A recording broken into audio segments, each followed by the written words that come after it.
name is Dave, and I want to welcome you to episode 3 of YouTube Your Church. This is the show where we help you get better at all things YouTube. The idea of this show is that, we know that you want to get the most out of your church YouTube channel. So we just want to help. We just want to help you YouTube Your Church.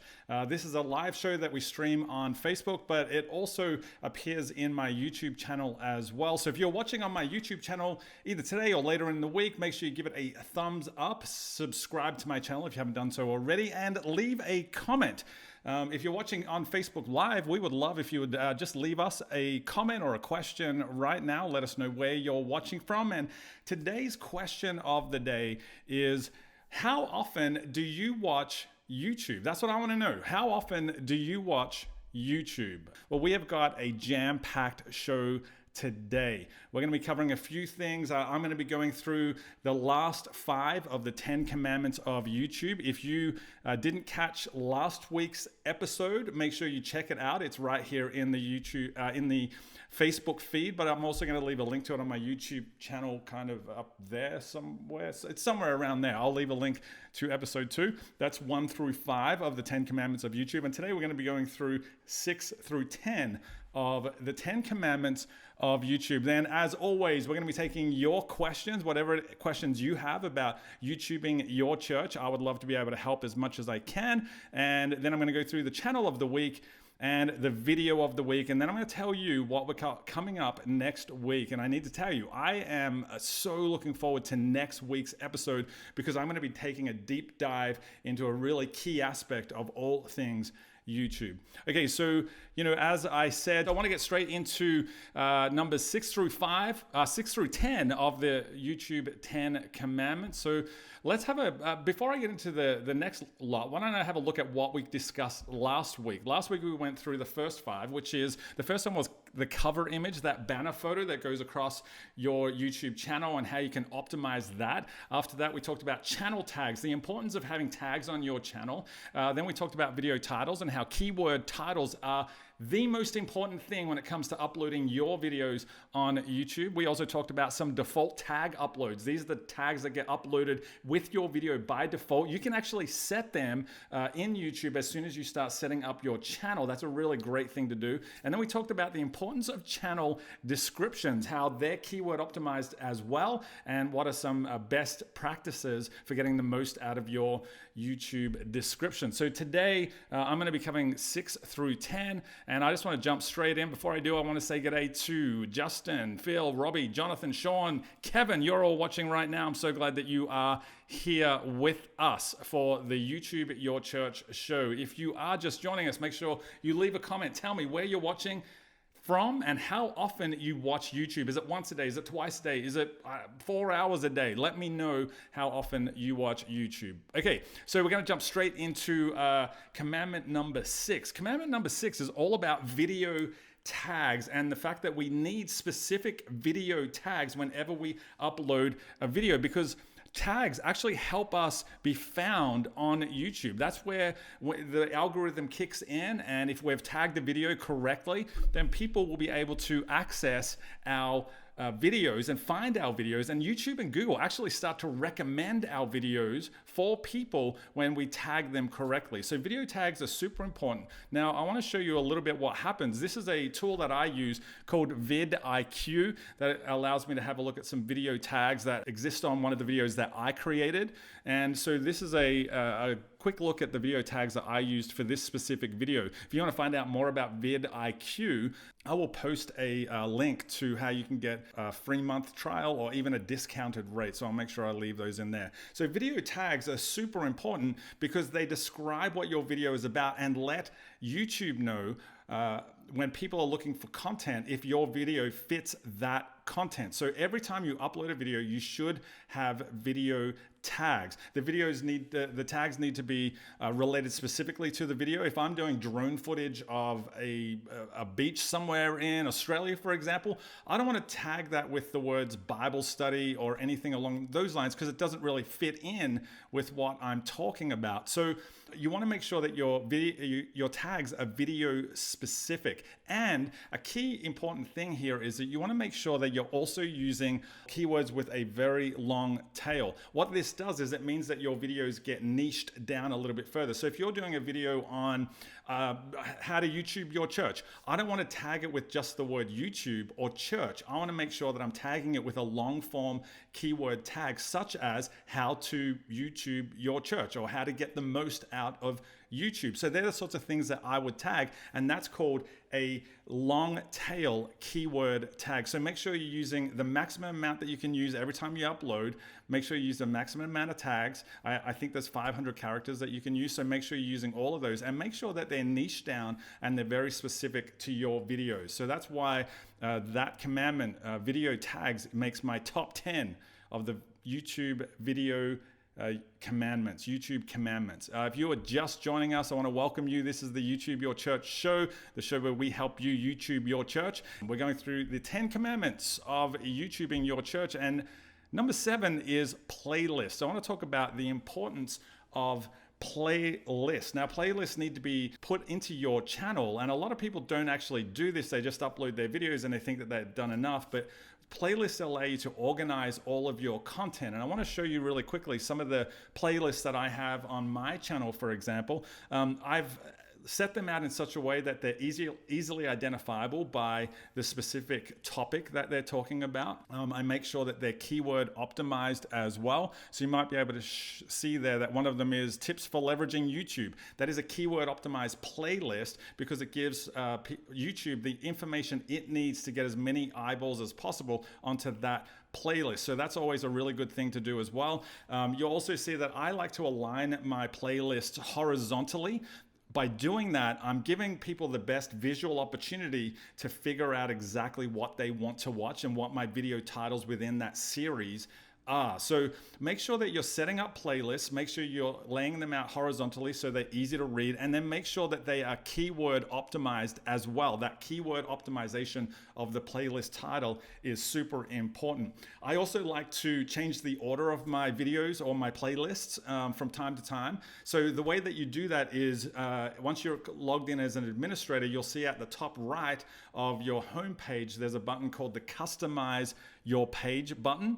And if you click that, you'll see a little options available to you that allows you to change out the playlists that appear on your home screen. And it also allows you to rearrange the order of your playlist. So if I've uploaded a video that is specifically part of my series called Walking in the Footsteps of Jesus, I would want that playlist to go to the top of my homepage. But if later on in the week I do something about YouTube Your Church, then I would want my YouTube Your Church playlist to go to the top. So I hit that customize playlist, customize your page button, and then I rearrange the order of the playlists on my homepage. Again, the idea is just to make it as easy as possible for people to find your content and to subscribe to your channel, and playlists really make that an easy option for people. So make sure you check out the playlist options on your homepage there on YouTube. So that's topic number 7 is playlists of the 10 commandments of YouTubing your church. Now I want to talk about thumbnails. Before I get into that, I just want to thank Ed Ramirez for joining us. Jeremy, it's great to see you as well. And Wayne Norris has joined us as well. He's said he's watching from North Carolina, and he watches about an hour a day of YouTube. That's good. I want to know where everybody else, where are you watching from? Jonathan, Sean, Clint, Jeremy, Ed, where are you watching from, and how often do you spend watching YouTube every single day? So number 8 of the 10 commandments, the 8th commandment is the importance of thumbnails. Now, thumbnails are so important that I honestly believe that the right thumbnail can make or break your video. In fact, YouTube has a section in the YouTube Studio where it actually tracks the CTRs of your thumbnails. That's how important they are. If you don't know what a CTR is, that's the click-through rate of your thumbnails. So it will put your thumbnail up as part of the analytics, and it'll show you how many people clicked through to watch your video based on the thumbnail alone. That's how important thumbnails are. So I like to experiment with a lot of different thumbnail options.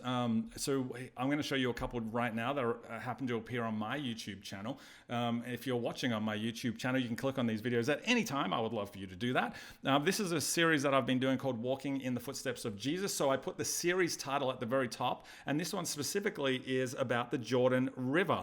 So the reason I put all of that information there is I wanted to make sure that there were bright, bold colors. I wanted to make sure there was a photo involved, because photos of, when you include a person in a thumbnail, it seems to get a lot better click-through rate. And then I put the topic in white so that people understood what it was this video was about. That video is it's actually a video that I recorded while I was in Israel, and it's me baptizing my daughter. So, I would love for you to check that one out. I know that sometimes you can't always use a photo as part of your thumbnail. I mean, if you're at a church where you have photographers on board and you can get one of your photographers to take a photo of your lead pastor or your teaching pastor while they're actually doing the sermon, it's a great way to create thumbnail images. But if you can't do that, sometimes you might have to use a graphic. Then I would encourage you to leverage a graphic in such a way like this one, where it's very clear, it's very easy to read, people know exactly what the content is about. And if you've got maybe a stock photo of your pastor or something along those lines, you might be able to use that one as well. And basically the idea is to make your video stand out. When people are typing into YouTube, why would I want to use YouTube? My thumbnail is going to stand out because I've done it as a simple black and white. So I always want to understand that most people are watching YouTube on their phones, and so the thumbnails are going to be very small. So you want to make sure you're using a good size font, and make sure you're using colors that make your words, your title, stand out. But I also think it's very important for you to just test what your audience likes to see in a thumbnail. You can change the colors. You can change whether or not you have people in the thumbnail or not. You can change the fonts. Test the fonts. See what fonts people like to have as well. So make sure you're doing all of that, because that's a really important way to find out what the best thumbnails are for your specific audience. And make sure that if you're working for a church and you want to upload some message sermons, make sure that your pastor or leader is signing off on those as well, because it's such an important part of what you do. One of the other things about thumbnails that I really love is that you have actually got the ability to backdate your thumbnail. So even videos that you have on your channel right now, you can switch out the thumbnail at any time. In fact, that's a great thing to do from time to time. If you've got some time on your hands, time in your schedule, or time on your calendar, go back through a couple of old message series, switch out the thumbnail, change the title of the message, change it on the thumbnail, change the font you use, maybe change the colors, switch it from a person to a graphic only, and see what that does to the video. Track it, monitor it in the Google Analytics that you can find in your YouTube Creator Studio, and then figure out what works best. If it's not working, switch it back out again, or switch it back to the original one. That's one of the great things about thumbnails. So that's commandment number 8 is thumbnails. Commandment number 9 is the About Your Page tab.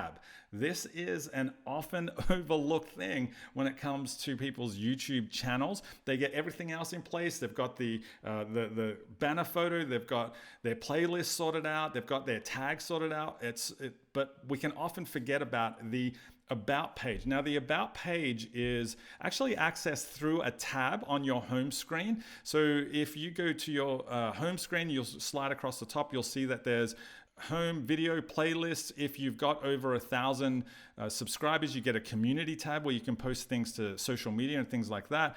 You also have channels that you're following and watching. And then you have your About page. Now, on this About page, it's super, super important that this is keyword optimized as well, because this helps tell YouTube what your channel is about. Now, those first 100 words or so are extremely important, because that's what YouTube is using to pull out your keywords and to see what your channel is actually about. So make sure you put a lot of time into those. And then you also want to make sure that you're including all of your links to your website and to your social media channels as well. This is a great place to give the call to action to help people connect with you on a deeper level, simply by adding some links there. And when you add links to that About page, you'll see them down the bottom there of that screen written in blue where it says links.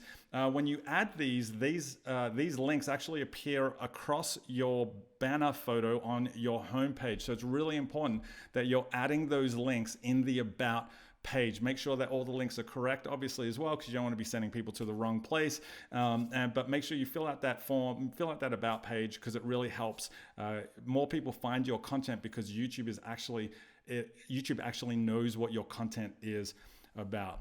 Okay, so we're up to the final part, the final commandment of the 10 commandments of YouTubing your church. Before I get to number 10, I want to thank Wayne for telling me he's in North Carolina. Ed from Parsippany. It's great to see you, Ed. I'm so glad that you are here. You watch 2 to 3 hours every day.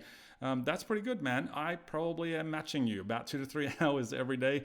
John has joined us as well. I know John is in Australia, so all the way in Australia he's joined us. That's fantastic. Make sure you go in and say hi to John.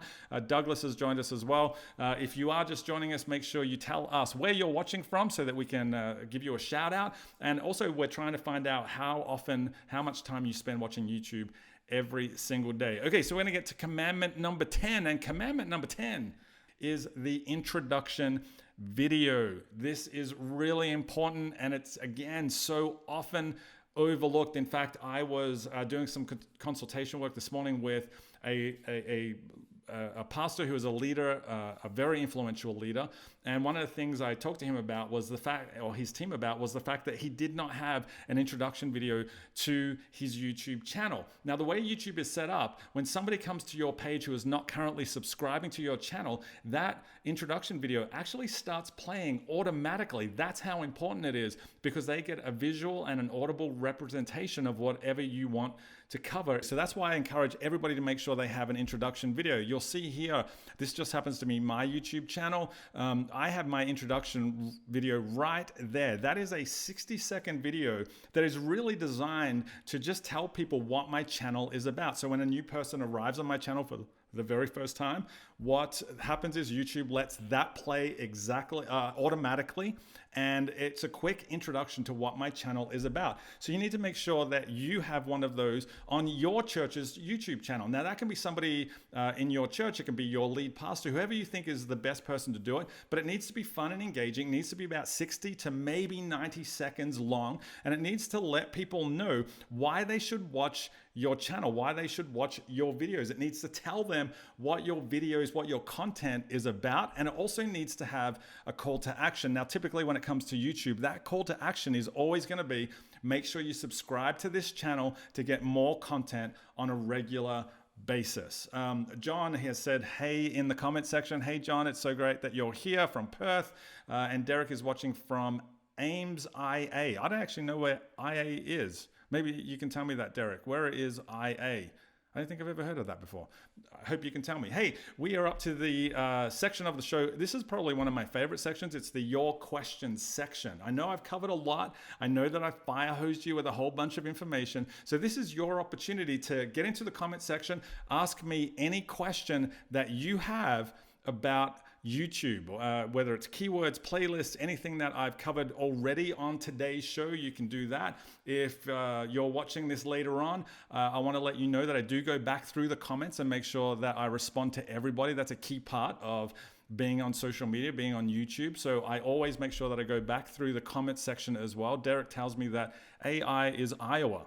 I didn't realize that. That's the abbreviation for Iowa. Thanks, Derek. I've learned something new today. All because I asked the question. So now's your chance to ask some questions as well. If you want to do that, get into the comment section. As I said before, you can get in later on as well, and I will answer any of your questions later on. If you're watching this later in the week, or if you're watching this on my YouTube channel, leave your questions in the comment section, and I will make sure that I get to them. While I wait for somebody to jump in, I'll just go to the next section. Finn's watching from the UK. Finn, it's so great to have you here. I'm really glad you're here, mate. Let me know if there's anything I can do to help you on YouTube. Just leave it in the comment section. But while I wait, I'm going to go and let you know about the channel of the week. Every single week, I like to do a section called Channel of the Week, where I tell you the channel that I was watching this week, or the channel that caught my attention, or the channel that provided some sort of information that I absolutely really loved. And this week, the channel of the week is actually a channel by Matt D'Avella. Matt D'Avella. You can see already he has optimized his homepage very, very well. He's got a very clear banner with a very clear call to action, new videos every week. That's such a great thing to put on a YouTube banner because it lets people know the scheduling system that you have. And his videos are all about productivity, minimalism, and creativity. There's so many things I love about his videos, not the least of which is that they're shot incredibly well. He uses a static camera a lot of the times. I know when you go to YouTube, one of the main things you'll see is vloggers holding their camera sort of like this. So it's got that sort of handheld view. But what he does is he uses a static camera with a very shallow depth of field. And so all of his shots, whether he's getting out of bed or walking or whatever, into his kitchen, making coffee, they're all set up in such a way that it's shot from a static camera. I just really love the aesthetic of that. And the shallow depth of field means that the bokeh is very creamy in the background and he really pops out. Also, his content is fantastic as well. I've learned a lot about productivity from him, which is typically what he does, and minimalism. He talks a lot about that as well. So make sure you get in, check that out. He's a very interesting character also. Hey, Wayne has put a question in here, so I'm going to go back to the questions now. Wayne has said, how often do you think a church should post to YouTube? Wayne, that's a fantastic question.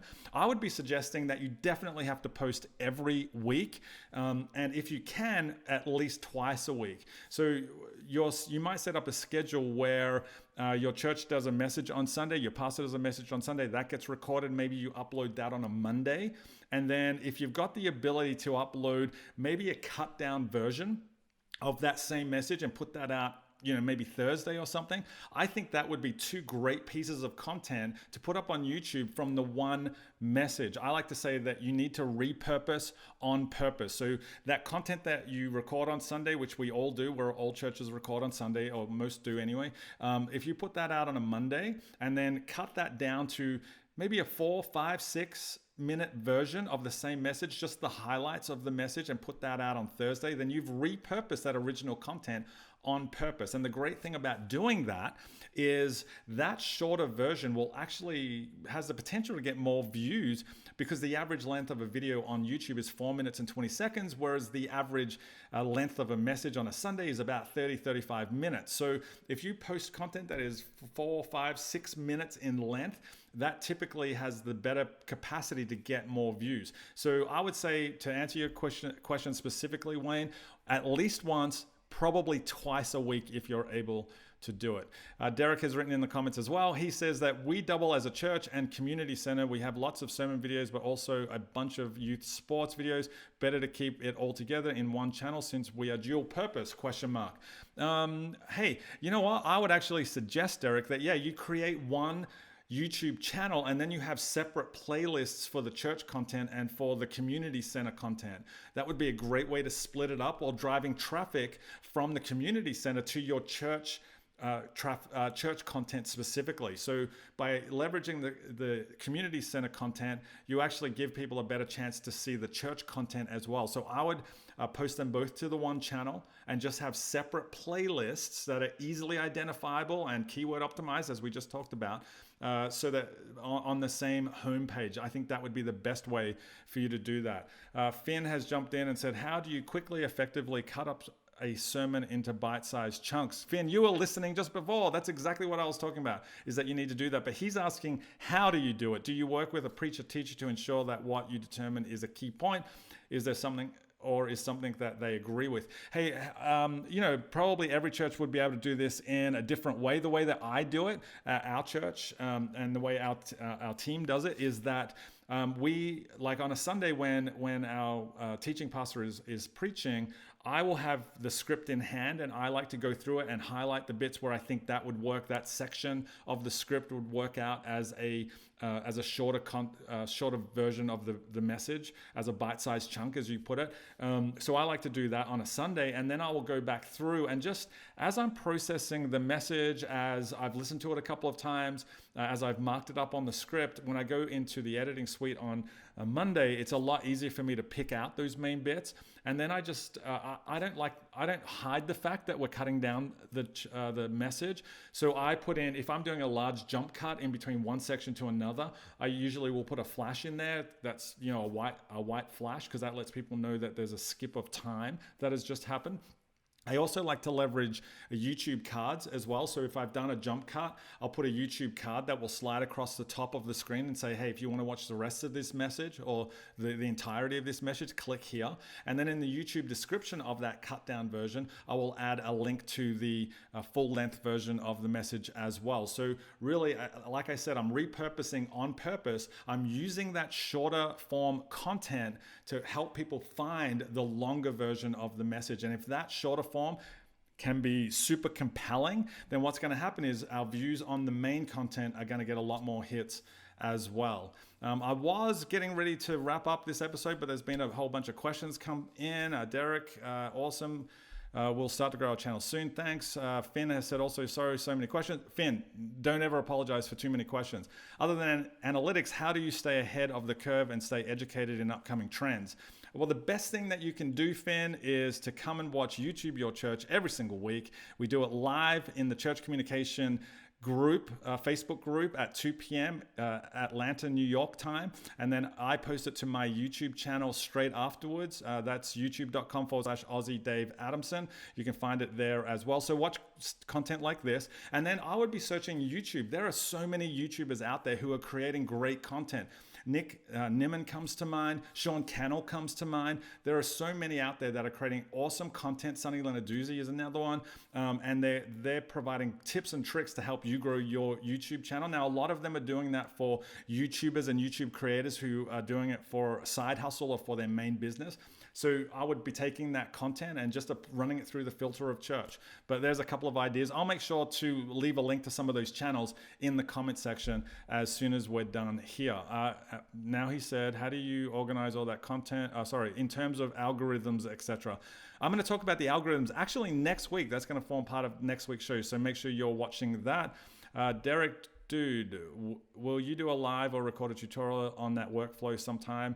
That would be awesome. Derek, yes, I will. In fact, I'm planning to do that not next week, but the week after. So I'll make sure that I provide you with all the links on how to find that later on. You can find it here in the Church Communications group, or you can find it on my YouTube channel after it has been done. Hey, there were some great questions, guys. I'm so glad you asked them. If you're watching this later on, make sure you leave your questions as well, because I'll keep going back and making sure that you get answers to your questions. If you're watching this on my YouTube channel, make sure you leave your questions there as well, and then hit the like button, hit the subscribe button as well. So I talked about my channel of the week, which was this Matt D'Avella channel. Now I want to talk about my video of the week. This is the video that caught my attention, that really helped me along the way, or provided some sort of entertainment.